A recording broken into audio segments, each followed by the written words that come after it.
Another week and more unhinged Donald Trump events where he brags about passing cognitive exams. This time, when bragging about it, he also got the name of his doctor wrong. We'll get into that. Donald Trump also got caught by the Midas Touch Network pulling a scam in Detroit where Donald Trump and his campaign rented out a black church and promoted that they would be speaking to the black community in Detroit, except when you looked at the audience, as our editorial team did, what you uncovered is that about 90% of the people there were white, and the black congregants were actually not there. In fact, there were people there wearing their MAGA hats in a place of worship, chanting the name of Donald Trump in a place of worship. It was an awful sight to watch, but that didn't stop people like Kellyanne Conway and others in Trump's campaign from pushing out, get this, that there were 8,000 people there. That's what they were telling the media. And then the media, of course, just bought hook, line, and sinker. Donald Trump is there with the black community in Detroit. But here's the thing that's giving me a ton of hope. The people are starting to get it. And the people are very ticked off at what Trump's doing, at what corporate media is doing. And I think that people power right now is what's actually fueling truthful information getting out there. We'll expose this whole black church stunt, so offensive, that Donald Trump and the campaign engaged in. But Donald Trump then left that stunt. Basically crossed the street, or right around the corner, there was another event hosted by the far right-wing group Turning Points, where right before Donald Trump spoke, that's what they were doing there. They had a big banner that said "White Boy Summer." See it right there. That's one of the things that preceded Donald Trump's speech. And look, if you know anything about this Turning Points group, you know that they believe that Martin Luther King Day should be abolished. They believe that black people shouldn't be pilots. And on a daily basis, or at least a consistent basis, they make heinous racist comments. That's where Donald Trump is where Donald Trump was speaking after leaving the black church stunt. Also, by the way, that church has a very interesting past. It's embroiled in litigation. The current pastor was accused of squatting there, and other parishioners sued.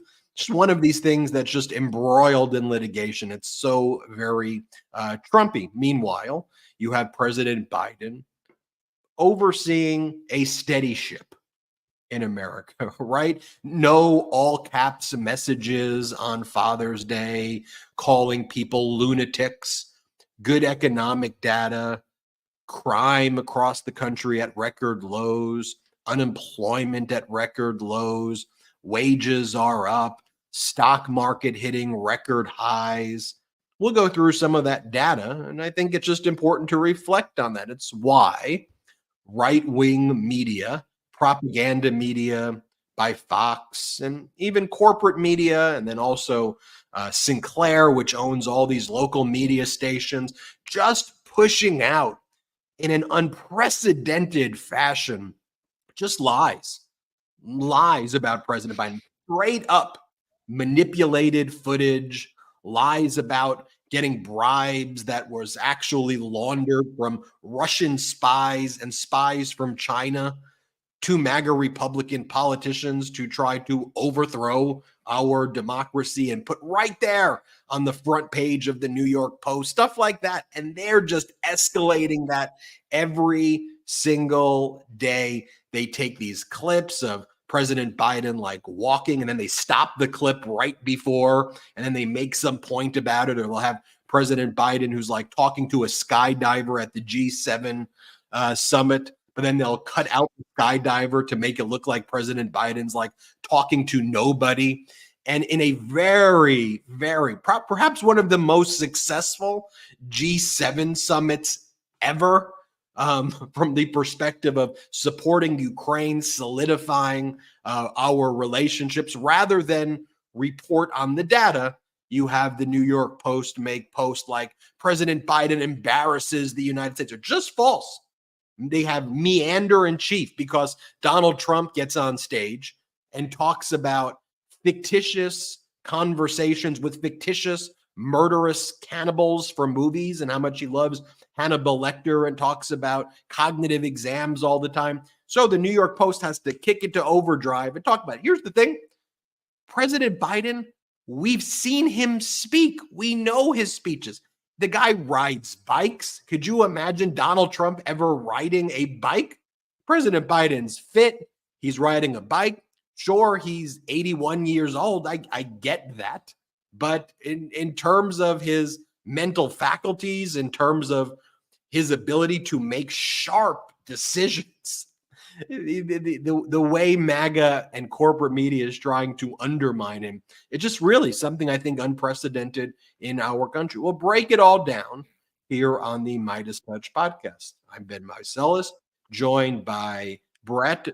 Jordy couldn't be here today. He's on father responsibilities. But Brett, how are you doing? Doing great, doing really, really great. You know, it's interesting to watch these right-wing networks kick into overdrive with all that stuff. But, you know, as they say, check the scoreboard, right? And when you check the scoreboard, you see a whole host of accomplishments from Biden, from the administration that have been passed in the last few years. And that's with all of this GOP obstruction that we've seen with just such bad faith actors. And by the way, a lot of that also done in a bipartisan way, getting past some of the most historic legislation that we've had in the modern history of this country. And you just have now this relentless drumbeat every single day of one or two stories that come from, whether it's the New York Post or any one of these Murdoch properties. When you have the Sinclair networks pumping out this propaganda day in and day out, it's never been so vicious. I was actually speaking with somebody today and they asked me, what do you think is kind of the biggest difference in media coverage in 2024 versus the 2020 election? And I was saying just that. The speed at which these lies spread and the speed at which you need to combat the lies has never been greater than it is today. And I think every single day now we are seeing this stuff come out. And I think everybody out there, this community, is pushing back on the lies in a very quick way. And I think that's important. But still, they spread. They certainly do damage. I think you also see that everything is projection from all these folks, right? So when they're pushing these specific narratives, it's because Donald Trump just rambled about being electrocuted or being eaten by sharks for a few minutes, and they're worried about that. It's because Donald Trump just had a meeting with CEOs to basically try to bribe them into supporting him, where they all left less likely to support him than when they went in, saying that he was meandering, saying that he was having a lot of trouble sticking to a coherent thought. So they project and they try to turn it on the opponents. That's how they operate. But I think all of you out here have done a great job of calling this stuff out. Ben, I particularly liked a video that you did today calling out all these various stunts and going through the whole history of all these stunts that we've exposed here at the Midas Touch Network and that other folks out there have exposed, just showing kind of how fraudulent this entire MAGA operation has become, or has always been, but how it is especially ramped up right now. And we'll get into all that. But, you know, we all have to remain vigilant against all this, because it's easy to fall for it, quite frankly, because it's pumped out so far and wide. And when you look at even the Murdoch properties, right? You have Fox owning a variety of different properties to hit people at different times. You have the Wall Street Journal, where they get to speak about things from a business perspective that has some gravitas behind it. It gives it an air of this is legitimate. You have the New York Post, which is a tabloid, but is a newspaper that is released and is put on the street that folks read. You have Fox News that presents itself as a news network that is just strictly a propaganda network. And that's just getting started. They have a whole host of other operations too around the world, and it's all pushing the same garbage out every single second of every single day. Look, the weakness of authoritarians and wannabe authoritarians, which to some degree sometimes enables them to do what they do, is they're often sociopaths. And when they're sociopaths, you are able to predict certain patterns in their behavior and call it out in advance if you study the behavior, which is what we do here on the Midas Touch Network and what our editorial team does. Also, when you study very greedy people, when you look at what the incentive structure is for the billionaire class that wants to be oligarchs, you realize that they're just inspired by greed, and you're able to predict their moves. And so when we compile these data models that we make here, we're able to predict fairly quickly the behavior in advance so that we have our editorial team trained on what to look for. One of the things we told our editorial team to focus on, people like Asen and others who work for us, is look at the crowd right away. Let us know the composition of the crowd at this purported black church in Detroit. Because what we actually knew, when you take away all of the false media narrative that are out, what you know is that Trump's not doing actual outreach to black and brown communities. Right. In fact, they would talk all about how they were opening up like Hispanic outreach centers across the country. And so you take a look at it, they're shutting down all of them. They're shutting down one in Milwaukee, they're shutting down one in Penn. Basically, all of these Hispanic outreach centers, which the media spent so much time covering when they were purportedly being opened as part of Trump's push for this narrative of outreach, they are shutting down. You don't really see anywhere near the coverage once they're shut down. It's very similar to Trump's litigation strategy, right? He realizes when you file the lawsuit, you get all the coverage. But oftentimes when the lawsuit gets dismissed, the media pays less attention to it. And that's where we have to focus on as well. Also, when you just focus on the polling data of statistically material sample sizes with black voters, for example, because lots of the polls don't actually have statistically significant amounts. What happens is these polling companies just extrapolate based on their own models, which are driven by the narratives of what they think the black support is.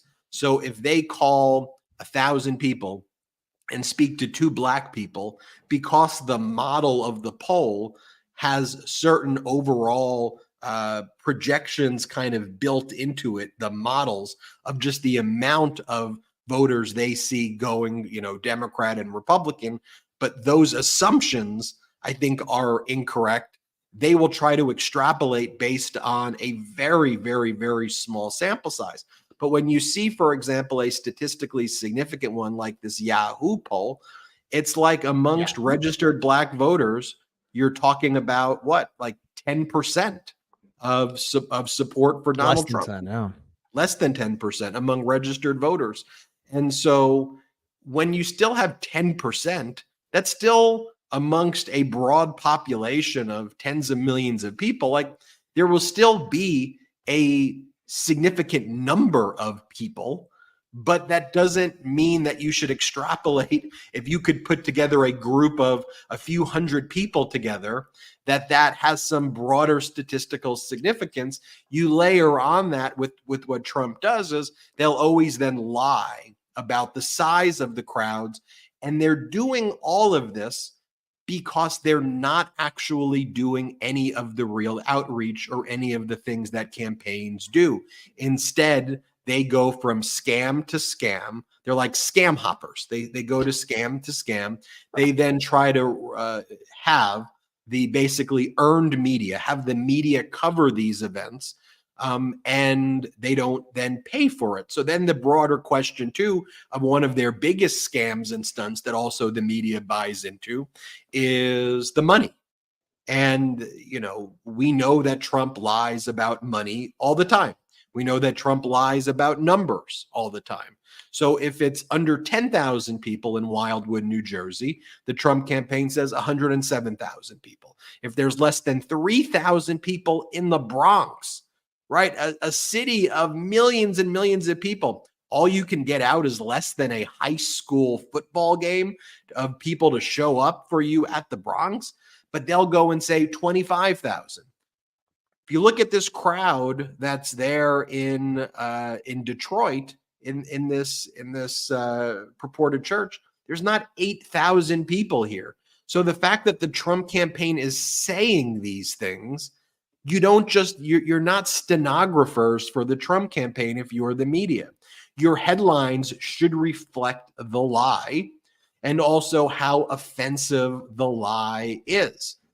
Because I can assure you that if any other candidate pulled a stunt where they faked talking to a black church, they faked it and it was exposed, that would be a major scandal. But because the media is so invested, look at the photo right there.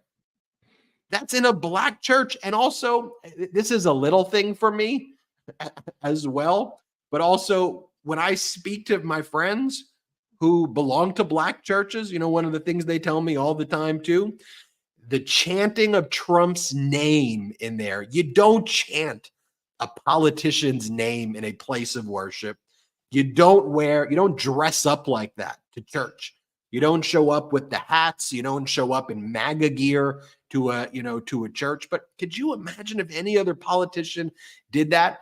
But because Trump doesn't have the actual funds that he claims he does, he's not doing the outreach the right way. One of the other ways we know that too is if you actually look at the charts of the reservations for ads of like who's buying out the time. You have the Biden campaign has bought almost all of the, like, look at this. Look at this chart, Brett. You want to explain the chart?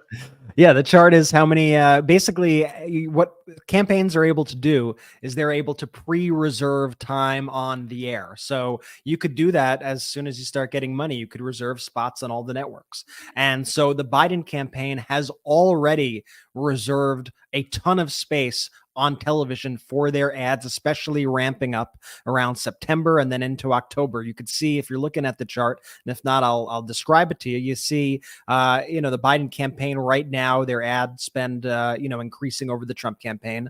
And then there's not a lot of reservations currently in this chart, although I'm sure that this has probably been updated since then. And then in October, you see a massive spike in Biden and ad spending. And by the way, it's not just Biden ad spending that you have to consider here. It's the fact that those slots are going to already be reserved. So by the time the Trump campaign does get their money in order to reserve these slots, a lot of them can very well be booked up because this stuff is booked up well in advance. It's one of the important things about raising money early in the kind of political ecosystem that we have right now.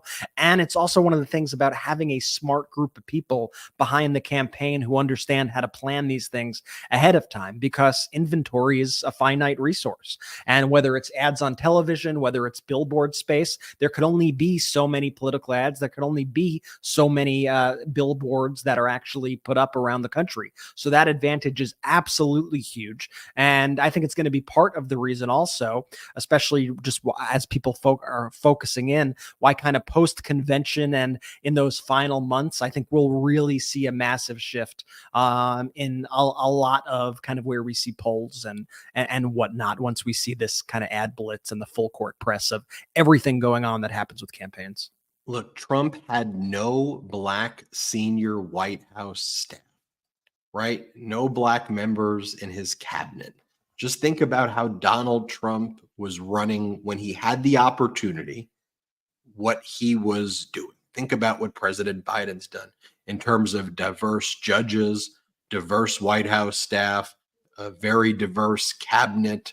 Think about the actual actions that were taken. But what Donald Trump does, and what the scam is, because the media doesn't call it out also, is Donald Trump will say unemployment rates among Black Americans was always at its lowest when Trump was in office, and there was never better time economically for Black Americans. It's just straight up false. It's 100% false, but they repeat that over and over again. Donald Trump will go to Detroit and say, look, I saved the auto industry and look at all the factories that I opened up. He didn't. He lost jobs. Donald Trump's policies, especially his tariffs, would actually cause severe harm. Donald Trump promised factories were going to be opening up. He didn't do it. He lied about infrastructure. He lied about healthcare. We could actually just look at the data.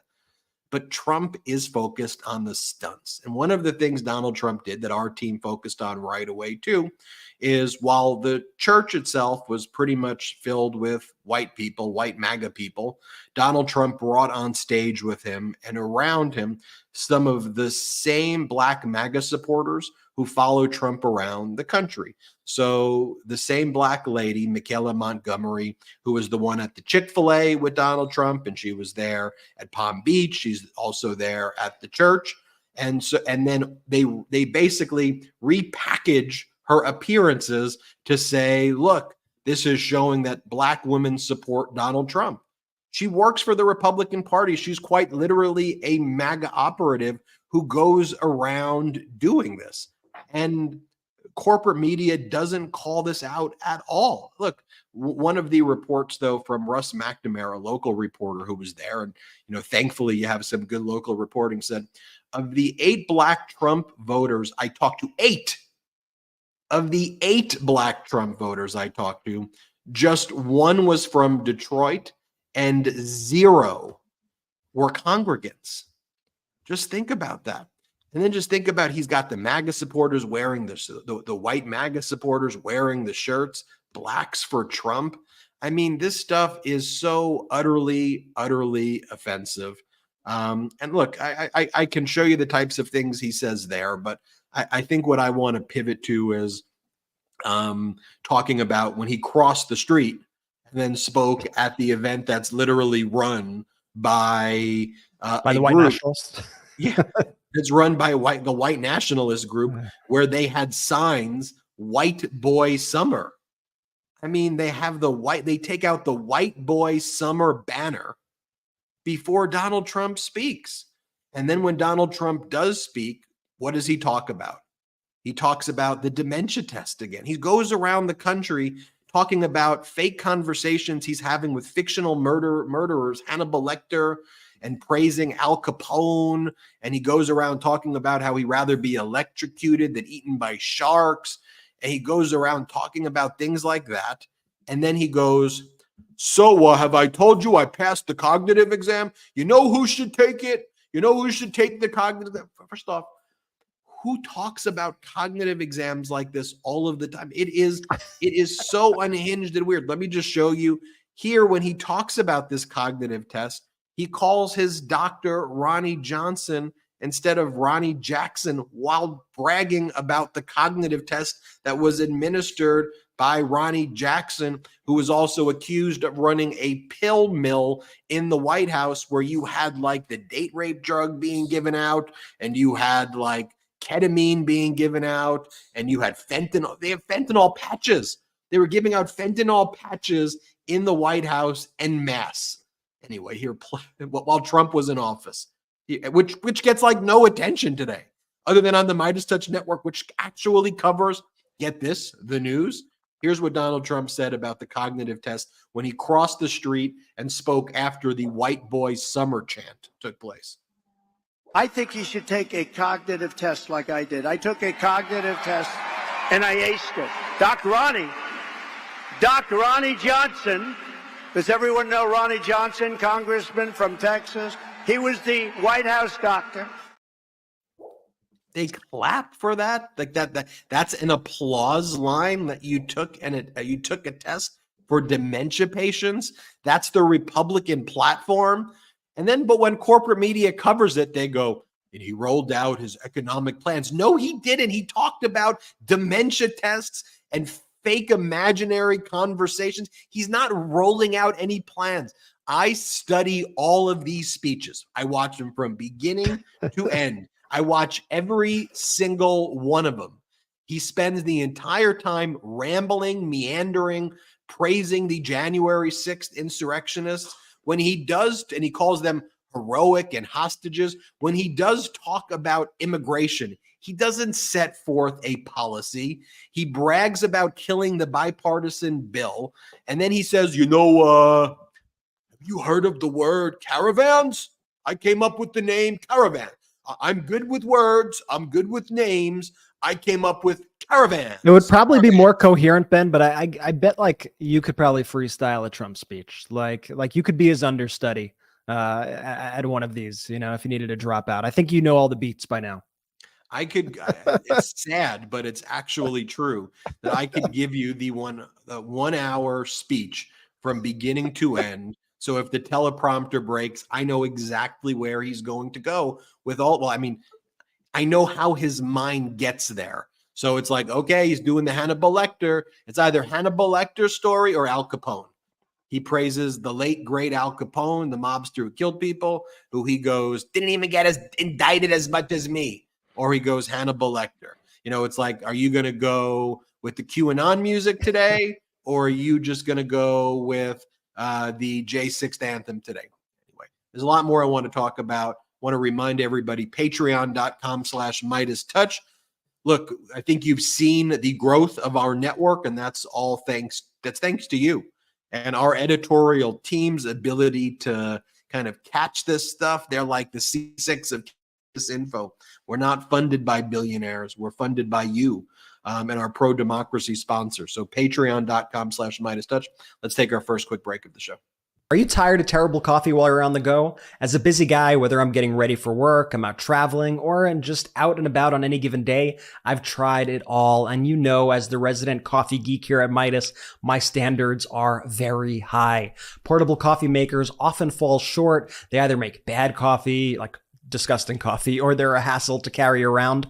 But then I discovered the AeroPress Go Plus, and it changed everything. The AeroPress Go Plus is a complete travel coffee solution. It's not just a coffee maker. It's an entire brewing system designed for life on the go. It uses a customized tumbler that you could drink from and store your coffee maker in when you're done. It's brilliant, brilliant, brilliant. No mess, no fuss, just great coffee. I've been using the original AeroPress for more than a decade. I know you've heard me sing its praises on the show so many times, and I've seen all you rave about the AeroPress in the comments. So to have everything that I love about the AeroPress in a complete travel coffee system, it is like a dream come true for me. And unlike other travel coffee makers, the AeroPress Go Plus delivers smooth, rich coffee with a full-bodied finish. It combines the best qualities of a French press, a pour-over, and an espresso machine all in one cup. Plus, it uses air pressure to speed up the brew process, so there's no bitterness and no over-extraction. It's so good, I prefer to drink my coffee out of my AeroPress black. It makes for the smoothest, most full-bodied coffee that you could really drink and enjoy. Imagine having great coffee no matter where you are or what you're doing. With the AeroPress Go Plus, you can brew a perfect cup in just 2 minutes. It's the first time I felt I could have great coffee wherever I go, whether I'm on a camping trip with friends or just running late for a meeting. And here's an incredible offer just for our listeners. Visit aeropress.com/Midas. That's AeroPress.com/MEIDAS and use that promo code Midas, MEIDAS, to save 20% off your order. It's time to say goodbye to crappy coffee and hello to better adventures fueled by better coffee. Thanks to AeroPress for sponsoring our show. Between all your bills from groceries to gas utilities, it can be a lot. However, did you know MD Hearing recently cut their price in half? Despite all of this podcast is sponsored by MD Hearing. MD Hearing just made their Neo rechargeable digital hearing aids only $297 a pair. That's over 90% less than clinical hearing aids. And the Neo actually fits inside your ear. No one will even know it's there. MD Hearing was founded by an ENT surgeon who saw how many of his patients needed hearing aids but just couldn't afford them. He made it his mission to develop a quality hearing aid that anyone could afford. As my brother Jordy mentioned last time we talked about this, we gifted our uncle a pair of MD hearing aids and he is in love. He's so much more present now when we're all together because they actually work. He swears by them and has told me they are the best pair of hearing aids he has ever had. MD Hearing is just as good as premium quality hearing aids, and hey, $297 for a pair of hearing aids this good is just crazy. Edward S. calls MD Hearing the best hearing aid I have used at any price. MD Hearing has sold over 1.5 million hearing aids, and they offer a 45-day risk-free trial with a 100% money-back guarantee, so you can buy with confidence. Get the hearing aid that you deserve with MD Hearing. Go to shopmdhearing.com and use promo code Midas to get their new $297 when you buy a pair offer. That's shop, SHOPMDHEARING.com, and use that that code Midas to get the discount. Plus, they're adding a free extra charging case. That's a $100 value just for listeners of the Midas Touch podcast. That's shopmdhearing.com, shopmdhearing.com. Use the promo code Midas and get their new $297 when you buy a pair offer. Thank you to our pro-democracy sponsors right there. I always give Brett and Jordy a little bit of crap when I do the ads like that. And I'm like, you guys need to call me out a little bit on the on maybe a quick shave, a quick looking a little bit less disheveled there than I do. But I think that's part of the authenticity Yeah, of no, it's part of your part charm. of the Man. authenticity of the network. It's part of your charm. I'm not gonna get in the way of your process, You know, the way there are different kind of phases of the moon. I think people who are acquainted with the Midas Touch network find that there are different phases of my presentation as we get through the month. But look, not a month goes by without Donald Trump pulling another stunt. And I'd be remiss if I didn't mention, though, all of the stunts we've called him out on so far. I did a whole other video on that because in addition to kind of doing this fake Detroit black church stunt, we talked about how Donald Trump did this bodega stunt where he claimed he was there and being cheered on by people in this like bodega in New York City, but it was actually the Young Republican Club, and we pointed that out. When Donald Trump went to the Chick-fil-A and the Republican operative gave him a hug, and he tried to use that to say, look, I have a lot of black support. I went to a Chick-fil-A and one black lady gave me a hug. We're like, well, she's a MAGA operative. Like she works for Charlie Kirk, or she worked for Charlie Kirk, the same person who put on the event that had the banner that says White Boy Summer. Look, Donald Trump goes to Michigan, goes into a non-union shop, pays him $25,000 to pretend it's a union shop, gives non-union workers signs that say union workers for Trump, and then goes around the country saying he spoke to union workers. And then the corporate media is like, Donald Trump makes appeal to union workers about bringing their jobs back. What, the jobs that Trump lost? The infrastructure projects Donald Trump promised and didn't happen? Like, look, I'm not asking for the media to be pro-Biden at all. I just want them to be pro-facts. I want them to not be pro-Trump propaganda. Just literally report that these things are lies because we bring the receipts that they are lies. Even we've showed how Donald Trump, like one of the common things he does is because he doesn't actually support firefighters. I mean, he says words that sound semi-supportive, but he doesn't do things that are helpful for unions. He doesn't do things that are actually helpful for the wages of firefighters or the wages of police officers. And look, I know he's got support from police unions because sometimes the rhetoric he uses, but I've been seeing a lot more police unions also supporting Democratic candidates. Trump's not actually helping. If you're a member of the union, he's not helping you make money. But one of the things that he does, which is part of his scams, is he brings them pizza. So he shows up at the fire department with like a box that clearly looks empty, or he'll have somebody bring the pizza like an hour before it gets stale. He'll then like take the box and like shake it up. So if there even is pizza in there, no, it's not something that you could even eat. But then it's like, oh, look, he's being compassionate and he's giving pizza to the fire department. It's like, when he goes to, Puerto Rico and throws like toilet paper at people. Like that's his view of people. Give them pizza, give them crumbs, throw toilet paper at them versus doing what the job is, which actually requires, moves and making systemic deals and things that are supposed to happen, like infrastructure projects that invest more in the fire department to help with their wages versus giving them a slice of pizza. I think it's also important that the pro-democracy community, though, recognize that these propaganda tactics work, that the photo shoots send these messages, and the fact that Trump's policies harm populations, but he's able to script an event where the media makes him look sympathetic has an effect that is intended by Donald Trump, but it's equally important that we call it out. I could go through all these other stunts. He claimed he was meeting with union workers one day before the trial, and he said he was meeting with and the media pushed out, Trump meets with black union worker. And first off, the guy worked with George Santos. He wore like a hat that said like, union worker, I'm an American worker. It's like, who wears a hat that says I'm an American worker? Also, he's not black. He identifies as an Indian American, but that was pushed out. Trump meets with black union worker. You mean the Indian American who was George Santos's like right hand? Like, well, what are you talking about? So anyway, I wanted to hit those things to just remind people. And then of course, Trump saying 107,000 people in this location, 20 million people in this location. Like, and then he goes out and he repeats that as though that's a fact when it's not. I want to show you that in a moment. Let me just show you Trump on stage, though, at this Turning Point event where they had the white boy summer flag. Just think about it. Could you imagine that we have a leader of a political party who went and faked speaking to a black congregants at a church and then goes to an event where they have a white boy summer flag and they toss out white boy summer hats and people clap at that? Like, dude, this is humiliating for the United States of America that this even exists. Then Trump goes on stage. I showed you the other one where he brags about passing a cognitive exam. And here he is glitching.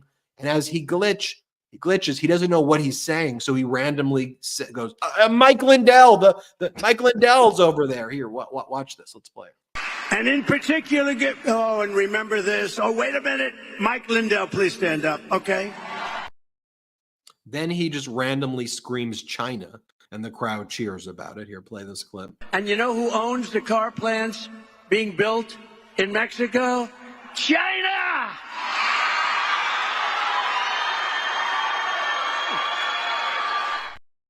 Yeah, why are they even cheering for that? That's China. I mean, why are you? A lot of cheers for that line.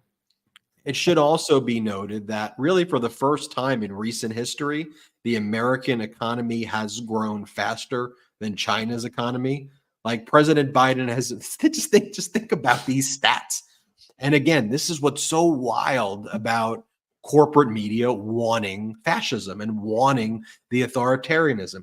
President Biden's broken OPEC, the way President Biden's managed to utilize America's strategic oil reserves to sell high, bring down the market, buy low, make tens of billions in profits, and then prevent the OPEC cartel from raising the prices so that currently gas prices are low and they are being, and against all efforts by OPEC to try to inflate it to $100 plus per barrel.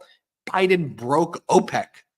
Biden also helped break China, where Donald Trump had a dumb trade war that didn't work at all with inflationary tariffs, which actually harm American corporations at the end and harm American business because Trump doesn't know what the heck he's doing. President Biden's managed to build an economy in America that's growing quicker than China's economy. I mean, just think about the stats like that. But Donald Trump goes and he speaks and he goes, in New Jersey, there was 107,000 people. In Alabama, 68,000, 73,000. Just picks numbers with sevens here. What? And you can see him like when he's talking about like Alabama to 73,000. Here, we'll just watch him in action. Play this clip.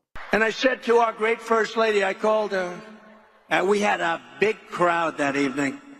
You know what? We had 107,000 people in New Jersey 2 weeks ago. 107,000 people. Matt Gaetz was there.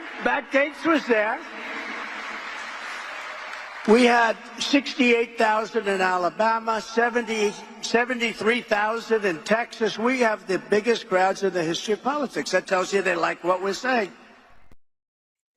That's the point at the end where he goes, that tells you they like what we are saying.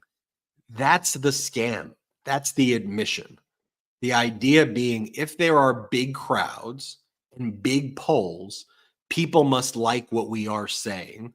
So then you build a narrative around inevitability and the conquest by a strong man over weak man.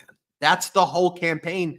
If they had actual money, you would have events in inside locations with air conditioning. He wouldn't be complaining that the mic or the teleprompter keeps on breaking. You would buy ads. You would not be shutting down your actual outreach. Quite literally, the whole thing, the whole campaign is rooted in the idea that you have right-wing propaganda like Fox, which is the National Enquirer playbook from 2016 on steroids times a million. Beyond. No. Right? So that's the play right there. Exactly what Trump did with the National Enquirer. Now you've got Murdoch's billion dollar empire. You've got Sinclair. You've got this whole oligarchy class that wants to control him. And they believe that he's easy to manipulate and that he's going to lower their taxes. And then you've got corporate media that just repeats what he says. So that's what he's doing here. But just take a look at this too. President Biden ever said this at a speech? If he ever said any of this at a speech, you would be like, there are actually serious issues. But Trump's, I'm not even going to play for you. I'll play for you one more. Trump talking about going home where you have a shower, like as though that's a novel concept. You ever go into a new home where you have a shower? Usually something that's in a new home. I'm just going to put it out there. Usually a new home has a shower where the water doesn't come out of the shower head. I take it. What showers are these that he's referring to? I've never had this issue. Let's play the clip. Let's show you. You ever go into a new home where you have a shower where the water doesn't come out of the shower head? They put a restrictor on. I took all the restrictors off. I took them off. I've had the experience. I take a shower. I want that beautiful head of hair to be nice and wet. Lathered. I want it to be lathered beautifully. And I get this best stuff you can buy and I dump it all over. And then I turn on the water and the damn water drips out. Takes me. I can't get the stuff out of my hair. It's a horrible thing. No, it's terrible. Oh, you turn on the sink and the faucet. You turn it and no water, practically no water comes. So you leave your hands under there. You're trying to get the water. Well, I revoked all of that stuff. I don't even know what he's talking about, honestly. I don't even know what he's talking about. Also, removing the flow restrictor often results in kind of a very strange operation of the shower itself. And anyway, I'm not going to actually give what he's saying any credence, but he's just making up and talking. But think about that. That's why though there needs to be such a pushback with the propaganda that comes from Murdoch, that comes from all these entities. Because when you compare whatever the hell that was that we just listened to, and I legitimately could not even tell you what that was, and you compare it to the record of this past administration. I mean, could you imagine if President Biden did not accomplish like nearly everything. It's such a stellar record that I cannot even imagine what it would be like right now if he did not bring back the economy after COVID, if we did not have record jobs, real wages outpacing inflation, record manufacturing growth, record new business development, record unemployment, a great foreign policy record, uniting NATO, expanding NATO, supporting Ukraine, the most green energy investments ever, the biggest changes to prescription drug prices ever, capping the cost of insulin, record oil production destroying OPEC, veterans benefits with the PACT Act, infrastructure, COVID, chips, judicial appointments, gun safety, student loan debt. Like you could go through and there's probably dozens more that I could go through. But imagine without that record, but all these entities, they need to push back against that. And they need to be telling people on a constant basis that your life is terrible. That is their job. And they want to do that because, to your point, they know that Donald Trump is a puppet, just like world leaders know that Donald Trump is a puppet, and they know that he will do for them whatever they want. And in this case, it is lower taxes, save them billions of dollars. That's what they are all in this for. It's why you see such a vicious cycle right now of this propaganda coming out of these networks, where, quite frankly, when you look at an organization like Fox, when you look at the New York Post, I'm almost shocked that they don't have to register as a Republican, as a Trump super PAC at the end of the day, because that's how they behave every day. I couldn't agree. I couldn't agree more with you there. And I said I wasn't going to play this other one, but I think I have to show this other one right here. Because when Donald Trump talks about foreign policy, he often does it with noises. He often goes, and I looked at the tanks, and I looked at the planes, and it was like a beep, a bop, bop, boppity beep, a swoosh, a swoosh, a swoosh. Well, he doesn't do that here. But he is trying to describe what he considers to be the problem with army tanks. And he does this thing again where the same way he like tells these stories about batteries, and this is the story about like getting electrocuted versus eaten by shark and how the battery would electrocute you. Here he's talking about this is his foreign policy. Like, I want you to think about that. This is Trump describing his foreign policy and military experience right here when he says the problem with army tanks. And this is part of his platform. And he goes around the country and says things like this. Let's play this clip. They want to make them now electric so that when you go into enemy territory and you obliterate the enemy and you knock down and those tanks are firing, you do it in a environmentally friendly way. The problem with the army tanks, like cars and like trucks, the problem is that you would have to bring a battery pack along. You're going to pull it like a little wagon, like a child pulls a wagon. So they want to build a army tank, but you know, the battery is very big and very heavy, much heavier than a thing called diesel, much heavier than diesel fuel. And you got to see this tank. It's like a wagon, and there's a big thing that it's pulling in the back. And even with that, it doesn't go far, and lots of bad things happen, like it doesn't take cold weather very well, and it's really bad in heat. Yeah, I have no clue what he's talking about. And military experts have no clue what he's talking about. Military newbies have no clue what he's talking about. People who are taking an undergrad course on military stuff don't know what he's talking about. No, people who aren't doing that have no clue what he's talking about.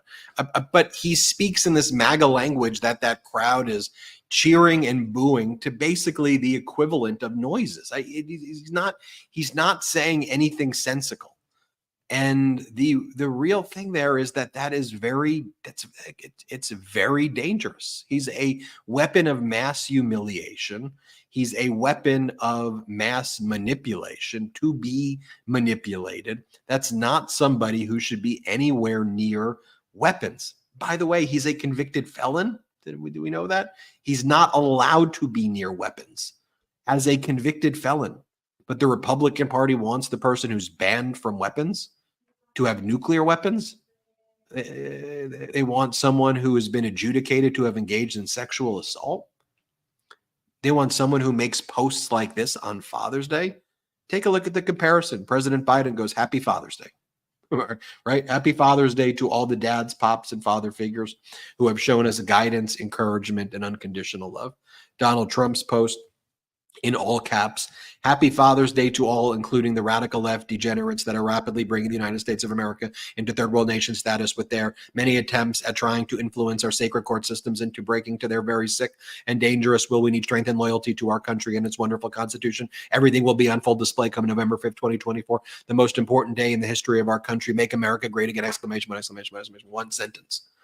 Okay, again, if there was someone who just wrote that in the company that you work for, big company, medium size, small, nonprofit, social club, whatever, you'd be like, okay, this person can't lead that. This person needs serious help. This Trump, that's probably the most normal post Trump's made in the past year. The one that, I'm not joking, and that's really deranged and and unhinged stuff.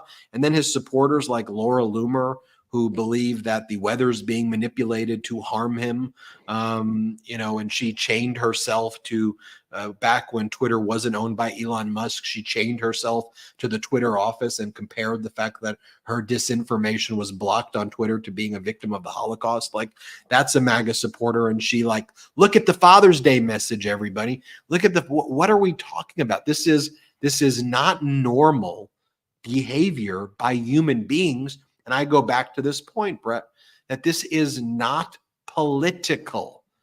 Stop viewing this even through some political prism of Republicans do all caps, and they talk about battery packs on and not being eaten by sharks and being electrocuted, and that's the Republican.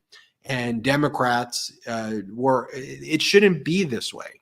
It should just be that objectively leaders behave like rational adults, and people who are not equipped or don't have the faculties to be leaders, or who support terrorists, or who root for our enemies and want to harm our allies, don't get anywhere near the proximity of power. It's not a political position right there. I want to talk more about that. I want to also talk about some new polling data, some economic data, but let's take our last break of the show. Before doing it, I want to remind everybody, patreon.com/MeidasTouch. Brett and I will do an after show after this, and Brett and I will talk about this in the next segment as well. Brett and I were able to cover the recent fundraiser by President Biden's campaign in Los Angeles. We were there. We got to see a speech given by former President Obama. We'll talk about that a little bit on this show. We'll give you more about the experience on the after show. Let's take our last quick break of this episode. Sleep is the foundation of our mental and physical health. When you are sleeping well, you can perform at your best mentally and physically. Introducing Beam's Dream Powder, a science-backed healthy hot cocoa for sleep. If you know me, you know that Dream has been an absolute game changer for my sleep. I drink Beam's Dream Powder each night in order to get my optimal sleep, and I have to say, I would not be recommending this if it didn't actually help me. And today, my listeners get a special discount on Beam's Dream Powder, their science-backed healthy hot cocoa for sleep with no added sugar. Better sleep has never tasted better. Now available in delicious flavors like chocolate peanut butter, cinnamon cocoa, and sea salt caramel with only 15 calories and 0 grams of sugar. Other sleep aids could cause next day grogginess, but Dreams contains a powerful all-natural blend of reishi, magnesium, L-theanine, melatonin, and nano CBD to help you fall asleep, stay asleep, and wake up refreshed. The numbers don't lie. In a clinical study, 93% of participants reported Dream helped them get better sleep. Beam Dream is easy to add to your nighttime routine. Just mix Dream into hot water or milk, froth, and enjoy before bed. Find out why Forbes and New York Times are all talking about Beam and why it's trusted by the world's top athletes and business professionals. If you want to try Beam's best-selling Dream Powder, get up to 40% off for a limited time when you go to shopbeam.com/Midas and use code Midas at checkout. That's shopbeam.com/MEIDAS and use code Midas for up to 40% off. We all are operating at our highest levels all the time. Living a more heart-healthy life fuels everything you do. Introducing 3-in-1 blood pressure support plus CoQ10 from Super Beats Heart Chews Advanced. Paired with a healthy lifestyle, the grapeseed extract in Super Beats is clinically shown to be nearly 2 times more effective at promoting normal blood pressure than a healthy lifestyle alone. New Super Beats Heart Chews Advanced supports healthy CoQ10 level, an important nutrient for heart health. Super Beats Heart Health Chews are incredibly delicious and so much better than any alternative supplements out there. I take my Super Beats Heart Chews each morning and it's really kickstarted my morning routine. After taking my Super Beats Heart Chews, I feel like I have more energy and I'm ready to take on the day. CoQ10 generates 95% of the cellular energy your heart needs, but it can decline with age, stress, and statin use. Super Beats Heart Chews Advanced is effective and contains clinically researched ingredients. From Super Beats, the #1 doctor, pharmacist, and cardiologist recommended beet brand for cardiovascular health support. Find out how you could get a free 30-day supply on bundles of new Super Beats Heart Chews Advanced and save 15% for a limited time only by going to superbeatsradio.com, promo code Midas. That's super, BEETS, radio.com, promo code Midas, MEIDAS. Good ad reads there, Brett. Not quite like the Popak with the glasses. He matches the glasses with his ad read. Yeah. But it's definitely really good ad reads there. Thanks, man. I always appreciate the Popakian glasses. Maybe I need to start donning some accessories in my reads to try to keep up, you know? I hear you. Some good economic data, Brett, and some good overall data about the direction the country is heading in. And here's the thing I want to say, too, about that. I'm just going to be reading you, and Brett's just going to be going over what the objective data is. That's it. Look, I certainly understand and appreciate that there is a lot that still needs to happen. And to act like everything is great, knowing though that people are struggling and that some people have to work multiple jobs and they're not getting paid the wages that they deserve. It is disheartening to know that that exists. And I think it's a reality that that exists.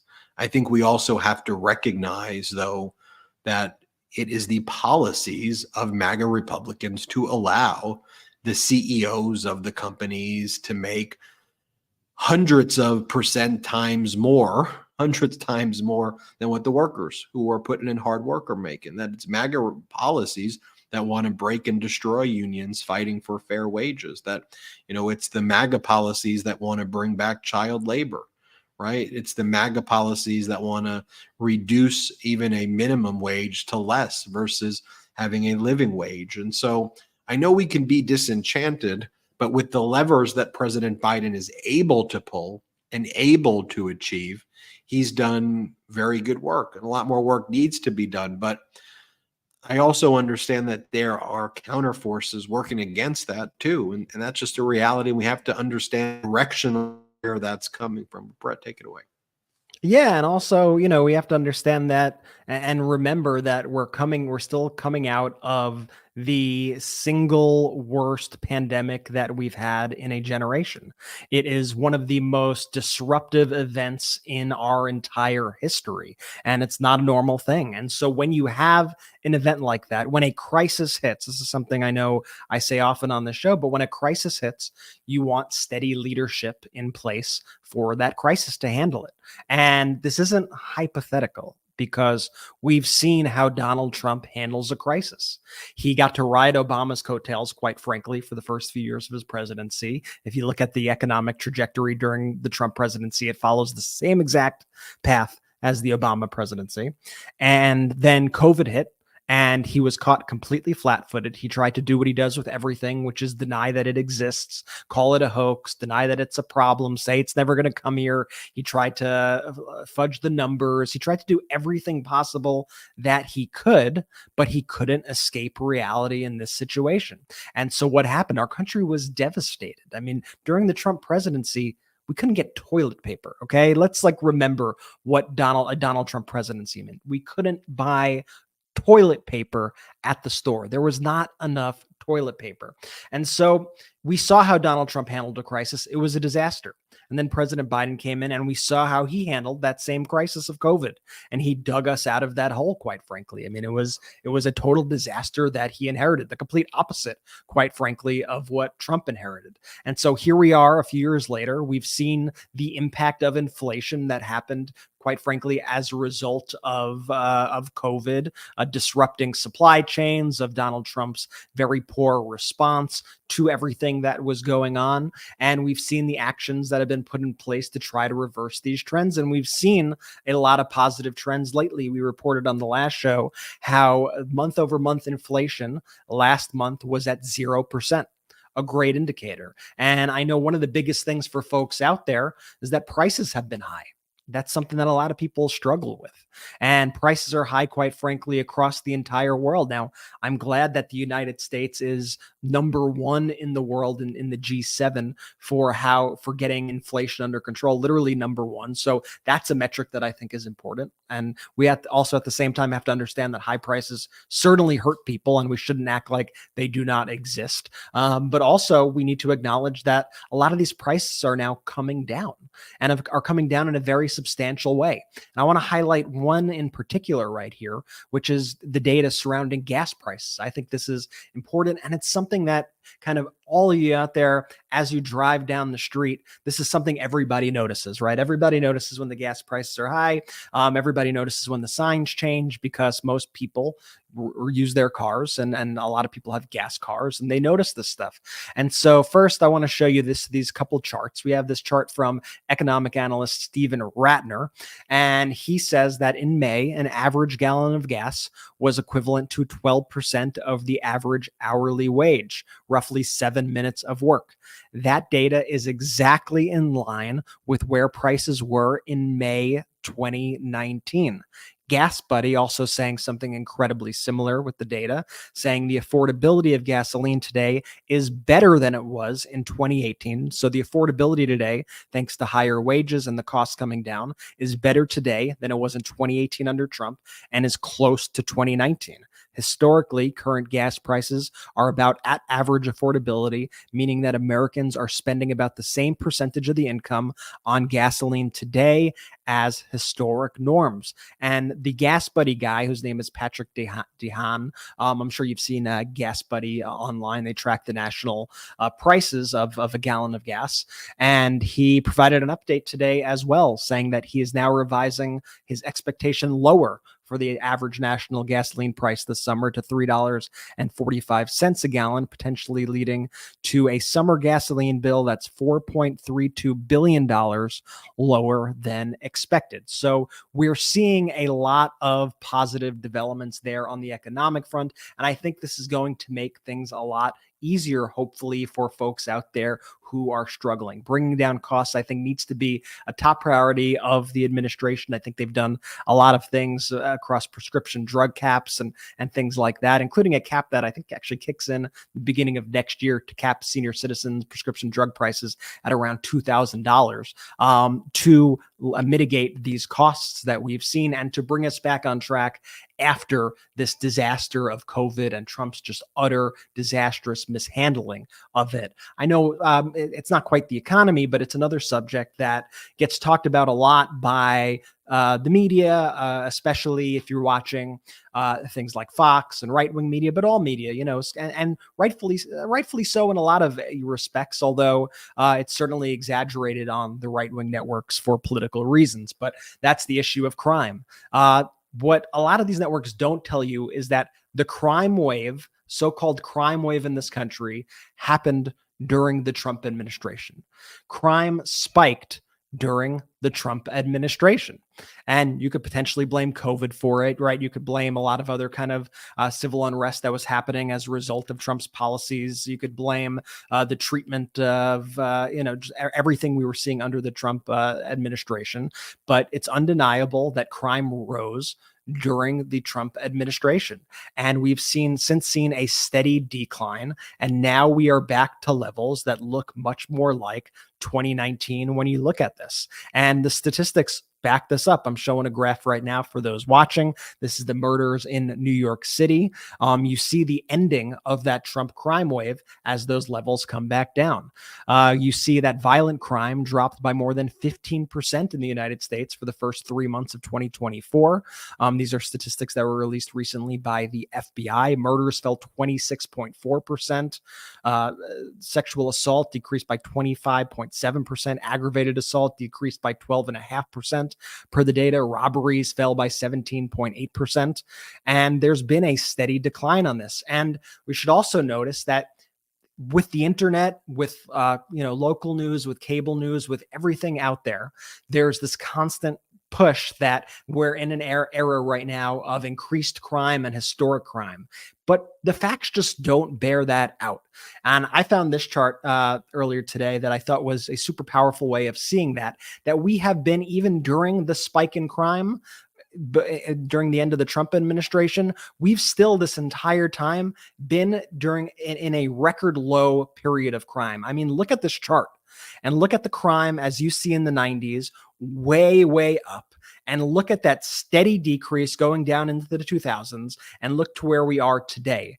It is night and day. It's not even remotely close to what it used to be. And we should all acknowledge, like, in so many of these situations, I think we got to acknowledge reality, right, Ben? Like, it's important that we could look at data, we could view it objectively. And then if you want to solve these issues, you could have discussions with various political parties, with independents, with people, try to figure out solutions to these problems. But obviously, all these stats are always just manipulated and used in very devious ways for political purposes. They're misleading people on purpose in order to try to push specific narratives. It's something that we just continue to see over and over again. But if you're armed with the data, you could push back on that, and you could see that, things aren't as bad as, the right wants to make it out to be, as MAGA wants you to think, as Fox wants you to think, because they want you to think everything's terrible.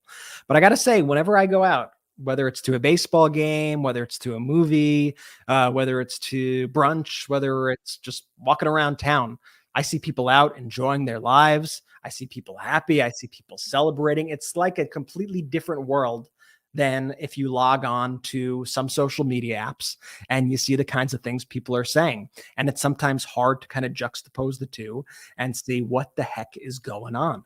But there's just a steady stream of this propaganda being pumped in, and a lot of people who are living on their phones and are only receiving information that way. And like I've been saying this whole episode, it's designed specifically to make you feel bad. It's designed specifically to make it so you don't believe your own eyes and you don't believe your own ears.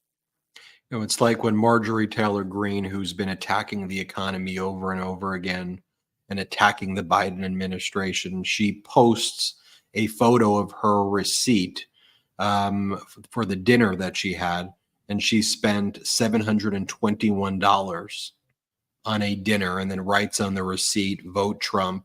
And then she writes, "No tax on tips." And now look, if we want to have an intelligent adult conversation about whether the tips of certain service workers should be non-taxable, we should have a broader conversation to see if this is actually another Trump and MAGA Republican broader kind of tax avoidance scheme. Because remember the policy that Trump was actually pushing for when he was in office, to allow the owners to claw back the tips from the workers. Like, the actual policy that Trump had in place was to steal the tips from the workers when Trump was in office.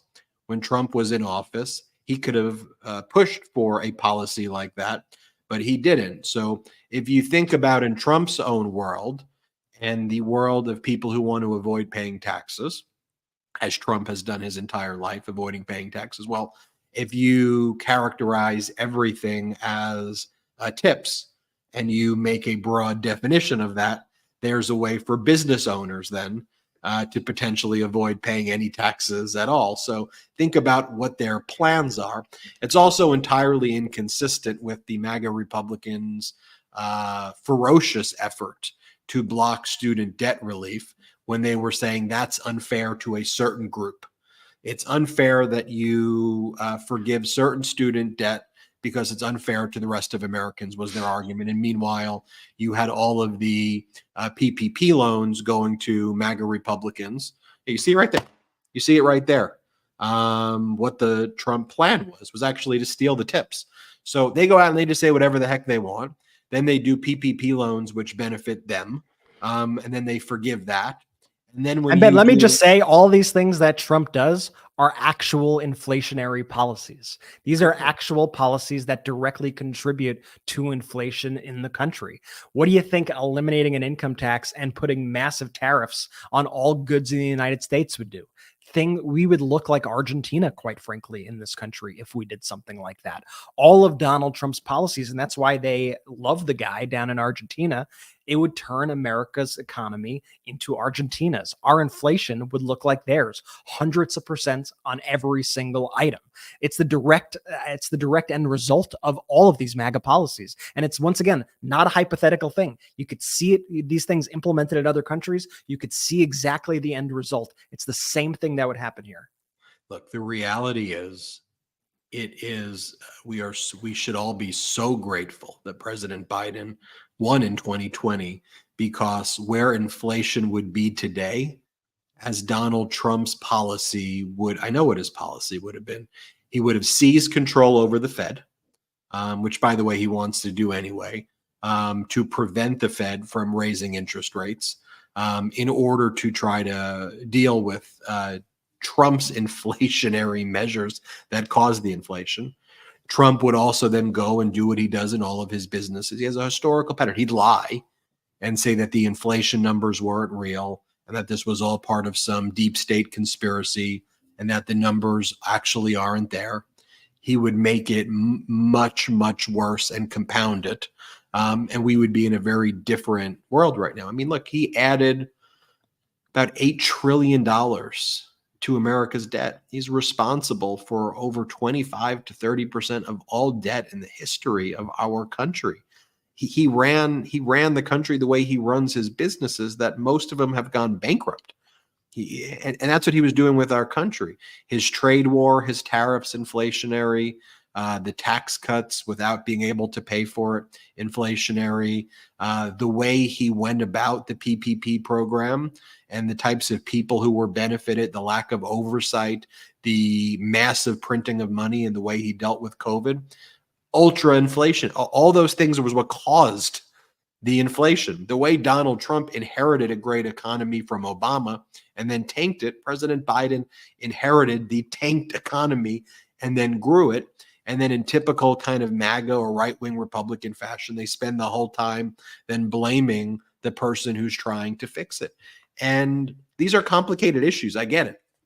And sometimes it's very easy when there are complicated problems that exist to just name call and blame people and not give people data and to exploit the complexity of the situation. But what it takes to be an adult leader, a responsible person, is to make decisions, have to explain it to the public, to engage in tough measures guided by principles that may result in people attacking you for it, but it's the right thing to do. And ultimately, that to me is what President Biden's been doing. He made the tough decisions to turn around an atrocious situation that was handed over by Donald Trump. We'll talk more about the event that we went to, the fundraiser for President Biden that we covered, that the campaign was doing, and we covered the event. I saw Biden there. Biden gave a great speech. He looked great, talked great, he was funny. And, to see the headline from the New York Post, Biden appears to freeze up, has to be let off stage by Obama at Megabucks LA fundraiser. Like that didn't happen. That's just false. We were there. Didn't happen. Just not at all. They take a frame where former President Obama puts his arm around President Biden as a show of compassion. And we have it right here. I'll just show you right there. They're getting a round of applause. President Biden's looking at the audience. He's walking off. He's waving right now with former President Obama. They're waving at people. And what you'll see in a moment is former President Obama puts his kind of arm behind President Biden as a show of compassion and respect. And then they walk out together. And that's becomes their main story right here. Here, just watch. You'll be able to see it right now, so you can kind of see for yourself the full context of it. Then they walk out together and they're talking, and that's the end of the event. They say Biden appears to freeze up, has to be let off stage. It's not true. It's just the propaganda is just so vicious. And what they do is they set up a situation where there's no winning ever, right? Biden can't walk off stage anymore without it being like Biden walks off stage in some sort of emergency situation. It's a right-wing conspiracy if Biden leaves the stage at the end of the event. Also, Biden can't stand still at the Juneteenth event. Biden wasn't dancing around. He was standing watching the performances. And they said Biden freezes up because he was standing and watching the performances. So he can't stand still. He can't move. He can't bend down either, because if he bends down, that's a whole other conspiracy. He can't speak to somebody because then they'll crop the frame and make it look like he's speaking to nobody and wandered off. It's the viciousness of the propaganda, and it's pushed out with such force by Fox and by all these Murdoch properties, and then by all the Sinclair properties. And Judd Legume and Aaron Rupar have done incredible exposés with On Public Notice, their Substack, which I recommend you check out, talking about these the way Sinclair operates. And we've had a Suri Crow on our network who used to work at a Sinclair affiliate and who left in protest of all these various methods that Sinclair was using. And it's just a very devious thing that they do. They put out, they look like local news, and they have the names of recognizable stations. So it could be your local CBS station, it could be your local Fox station, could be your local ABC station, could be any number of stations, right? What you don't know is that they're all owned by the same group who put out national messages that all these groups that they demand that their hosts read. And they are pure propaganda posts that they give them to read. And so here's a smattering of some of the headlines that were put up on the local news websites about the Juneteenth event, when Biden was literally just watching performances on the White House lawn. Biden appears to freeze, slur words during White House Juneteenth event. And this was put together by Judd Legume and Aaron Rupar. And you could see here all the various channels, right? It's the illusion of choice. You know, I'm sure you've heard that term before, the illusion of choice. You see here, Fox 11 News, CBS 6 News, NBC News 4, CBS KLEW, KPIC 4. Okay, you have all these different networks, and you're like, oh, but it's an NBC channel. Oh, but it's a CBS channel. Oh, it's a Fox channel. No, they're all owned by Sinclair, and that's where they get their orders. That's why all of these are the same story. And then they also get handed down, like I was saying, for their reporters to read certain headlines that push certain narratives. And so here we see here, this is a bit about the man behind the attacks, who was behind these Sinclair articles. And so this report says how all 4 Sinclair articles attacking Biden's Aegis Month were written by Jackson Walker, a member of Sinclair's Rapid Response Team. Walker was hired by Sinclair less than 2 months after graduating from the University of Wisconsin-Madison in May 2023. And if you look at Jackson Walker's behavior on social media, you'll see where his beliefs lie. He retweets people like libs of TikTok who are incredibly anti-LGBTQ. And here we have up here a retweet of such a just disgusting tweet from libs of TikTok that this Jackson Walker had reposted. And then you could see all the various other kind of stories that this individual is pushing out through the Sinclair Rapid Response Arm. U.S. Oil and Gas Association accuses leftists of hypocrisy. Stefanik files misconduct complaint against judge in Trump trial. And you just see how the propaganda spreads. So it's so much worse than even any one of these players. It's so much bigger than that. Fox, I was going over all the entities that Murdoch owns earlier, right? You know what Fox also owns? Fox also owns TMZ. And so people could think they're not being political, but they're looking at celebrity gossip, right? They're not political. I'm just checking out what's going on in the celebrity world, right? Then they feed in a clip of Biden that's edited the same way that all these other clips are edited. It's how they push the propaganda, and it's so pervasive. It's so everywhere. And I view that as one of the things that we are all pushing back against here.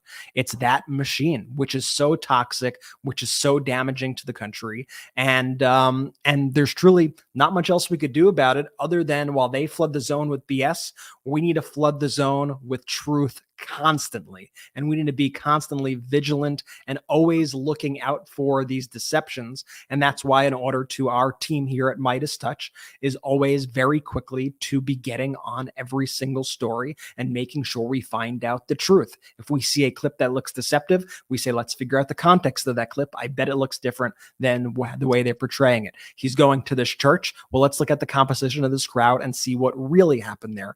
Oh, he says that there's 100,000 people there. Let's look at what the capacity of that audience was, said by the town spokesperson just days ago, and see if there's even a possibility that that's true. And that's how we get to the bottom. Just simple fact finding, asking questions, and not buying these BS narratives that, quite frankly, look exactly like the BS narratives being pushed by Trump and the National Enquirer in the previous elections. Look, the great news is, as we're getting closer to the election, the amount of people who are watching this network More people are watching this network than Fox or CNN on digital or MSNBC. And because this audience is not passive or just hate watching or, are just putting it in the background, but that we're all engaged together in our support of our democracy, I think that is something that these other networks don't have. And yeah, Fox may fill the people with hate or rage, but hate or rage can never compete with love and compassion and the truth. And so when we're armed with the facts together and we can put forward a positive vision for our country where we could support each other and try to come up with bipartisan solutions and figure things out and just show the facts, that's what's going to lead to democracy prevailing ultimately. And you're a major part of this. You're the major part of this. When Brett and I or Jordy are asked, well, how did you do this? I said, it's not me. It's not an individual thing. It's the Midas Mighty. It's this community that supports the network. We're a messenger, but it's you who actually puts in the work every day. So, all I ask you to do is just share this knowledge with people. It's a simple ask, as you've been doing. Speak to one person, 5 people, 10, 15, 20, 50, 100, whoever. Post these videos, share the facts, let people know. Make sure you're subscribed. That's a way you could help as well. If you want to go a step further and support the network in a financial way, don't feel pressured. If you want to do that, go to patreon.com/MidasTouch, patreon.com/MidasTouch. You can also check out store.MidasTouch.com for some great merch. Pro-democracy, 100% union made, 100% made in the USA. You could support our sponsors. Thank you to our pro-democracy sponsors. The discount codes are in the descriptions below. Been a great show. Been great spending this time with you all. And join us at the after show at patreon.com/MidasTouch in a little bit. And we will be posting an after show. Thank you all for watching. And Brett, you could take Jordy's part. Shout out to the Midas Mighty! The Midas Mighty standing strong against the fascists. We sing our song. We will get it right whenever. It's Ken Harbaugh with the Midas Touch Network. The film Against All Enemies, which I co-produced with Ben Meiselas and this network, has won awards around the world for its up-close portrayal of America's insurrectionist movement. It premieres in the U.S. on March 29th on Amazon and Apple TV. Go to againstalllenemiesfilm.com or click the link below. But don't just watch Against All Enemies. Tell your friends about it. It's one more way to hold accountable those who threaten our democracy. Thanks, Midas Mighty. Let's use our power well.